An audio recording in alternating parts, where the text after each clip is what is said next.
Bismillahirrahmanirrahim. Assalamualaikum warahmatullahi wabarakatuh. Nama saya Narman Alfarizi dari kelas 6D dengan nomor induk mahasiswa 3117116. Pada kesempatan kali ini, saya sedikit ingin menjelaskan tentang kedudukan mazhab dalam syariat Islam.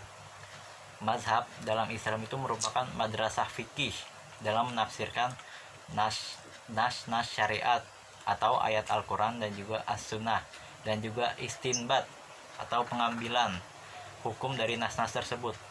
Mazhab merupakan manhaj fikih dalam menggali hukum dan mengenalnya. Jadi, mazhab itu bukanlah agama ataupun syariat, melainkan yang wajib diamalkan dan tidak boleh bertentangan. Dan tentunya kita sebagai umat Islam itu boleh mengikuti suatu mazhab, entah itu mazhab Imam Syafi'i, Imam Maliki, Imam Hambali, Imam Hanafi, Imam Bukhari, dan lain sebagainya. Tapi perlu digarisbawahi, tidak ada perintah satupun di dalam Al-Quran maupun As-Sunnah yang mewajibkan kita untuk bermazhab. Dengan demikian, jika kita mewajibkan satu mazhab, berarti itu sama saja halnya dengan membuat hukum atau syariat baru. Nah, membuat hukum atau syariat baru itu sudah jelas hukumnya dilarang dan juga dikecam oleh Al-Quran dan juga As-Sunnah. Syariat Islam itu lebih besar dan lebih luas dari mazhab apapun. Syariat Islam itu menjadi hujjah atas semua mazhab. Bukanlah mazhab apapun menjadi hujjah atas syariat Islam. Kesemua mazhab Islam tersebut mempunyai paham akidah yang sama, yaitu Ahlus Sunnah wal Jamaah.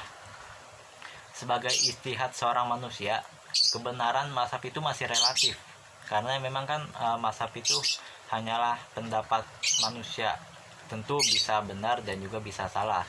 Jadi tidak mutlak bahwa itu benar, karena sesungguhnya kebenaran yang mutlak itu datangnya dari Allah dan Rasulnya. Dan sebetulnya para sahabat itu tidak mengenal mazhab, makanya kita tidak pernah mendengarkan. Misalnya mazhab Abu Bakar, pengikutnya itu Abu Bakariyah. Selanjutnya mazhab Umar bin Khattab, pengikutnya Umariyah. Dan mazhab Utsman, pengikutnya Utsmaniyah, dan juga seterusnya. Dan jikalau seandainya pun para sahabat tersebut bermazhab, ya berarti yang berhak kita ikuti itu mazhab para sahabat tersebut, bukan mazhab yang kita kenal sekarang seperti Imam Syafi'i dan lain-lainnya. Karena kan memang beliaulah yang lebih memahami persoalan syariat Islam setelah tentunya Rasulullah. Dan itu sebabnya Imam Syafi'i itu pernah berkata, mereka, para sahabat tersebut, lebih utama dibandingkan pendapat kita sendiri. Namun bukan berarti yang bermazhab, seorang yang mempelajari mazhab tersebut tidak memiliki keuntungan. Pasti ada keuntungannya, karena pada dasarnya keuntungan munculnya mazhab hukum tersebut telah melahirkan rumusan-rumusan metodologi bagi kajian hukum Islam yang amat luas dan komprehensif, sehingga memberikan peluang dan kemudahan kepada kita, generasi umat muslim selanjutnya, untuk lebih mengembangkan kajian-kajian hukum dan menjalankan ketentuan syariah secara lebih baik. Selanjutnya, berkembangnya mazhab hukum-hukum tersebut seharusnya membuat hukum Islam itu menjadi lebih fleksibel, karena berkembangnya mazhab hukum akan memunculkan berbagai alternatif ketentuan hukum yang variatif, dan pada gilirannya hukum Islam akan lebih adaptif dan akomodatif terhadap ritme perubahan dan dinamika masyarakat. Jadi pada intinya, mazhab itu memberikan kemudahan bagi kita dalam menjalankan syariat Islam, menjadikan Islam itu lebih moderat.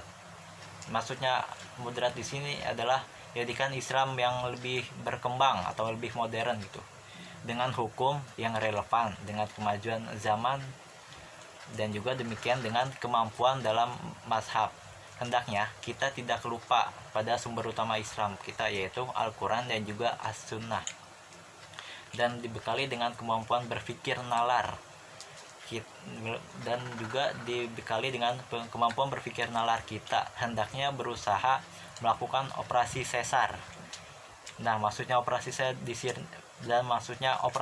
di sini ialah membedah dan juga mengkaji kembali apa yang ada dalam mazhab tersebut, karena sesungguhnya benih-benih hukum atau aturan Tuhan yang telah disemaikannya dalam rahim Al-Quran tidak akan pernah lahir normal, menerangkan dengan sendirinya kepada kita apa maksud dan kehendak Tuhan